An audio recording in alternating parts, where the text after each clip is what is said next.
Jean-Michel, parlez-nous un peu de la programmation musicale de Scopitone cette année avec deux axes forts. Alors oui, les deux axes qui représentent vraiment la prog de Scopitone cette année, on va dire les deux mots, c'est le mot diversité et découverte. Diversité parce que on représente toutes les palettes de la musique électronique.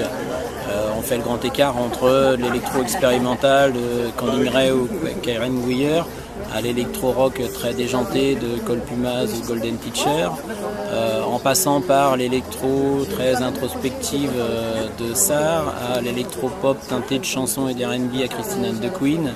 Et puis évidemment, sans oublier le versant très clubbing de Scopitone qui a toujours été là, avec la techno de l'américain Derek Carter ou la house des anglais de Daniel Avery ou Max Cooper. Donc c'est vrai qu'on représente vraiment toutes les palettes de la musique électronique.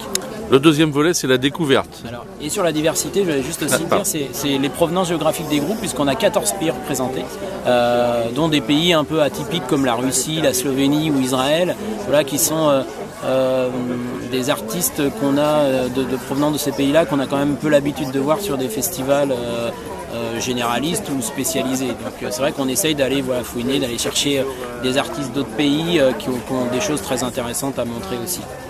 Et puis le deuxième mot, c'était la découverte, parce qu'on a toujours axé Scopitone sur la découverte, mais souvent il y avait quelques têtes d'affiche quand même.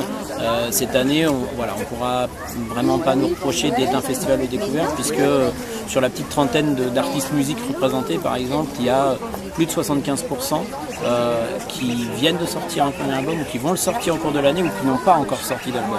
Donc 75% c'est énorme. On ne peut pas dire qu'il y a beaucoup de têtes d'affiche dans l'édition de Scopitone cette année. Les deux têtes d'affiche, ce serait Super Disco des Grammatiques. Et je ne suis pas sûr que dans l'esprit du grand public, ce soit réellement des têtes d'affiche. Plus Christine and the Queen qui affiche déjà complet. Oui, mais qui affiche déjà complet, mais quand on l'a programmé, quand le concert de Christine and the Queen, on l'a confirmé au mois d'avril, c'était presque pour jouer dans le club. Et elle a explosé entre les deux, donc elle est devenue par la force des choses une tête d'affiche, mais elle ne l'était pas au départ dans Scopitone. Et puis on a aussi évidemment on a quelques vieux briscards, on va dire le canal historique, des gens comme Derek Carter, Joachim, Blackstrobe ou Étienne de Crécy, voilà, qui sont vraiment on va dire les anciens de la musique électronique, mais ils sont toujours confrontés avec une très très jeune génération, les Joris Delacroix, Ento, Fakir ou Salut c'est cool, qui sont des artistes français dont aucun n'a sorti encore d'album.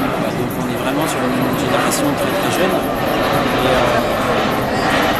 Et l'avion qui passe.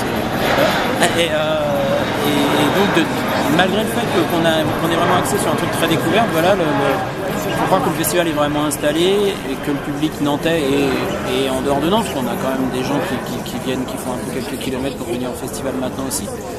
C'est vraiment un public érudit, curieux, qui a envie de voir des nouvelles choses, parce que voilà, le concert de Christine and the Queen, vous le disiez tout à l'heure, est complet.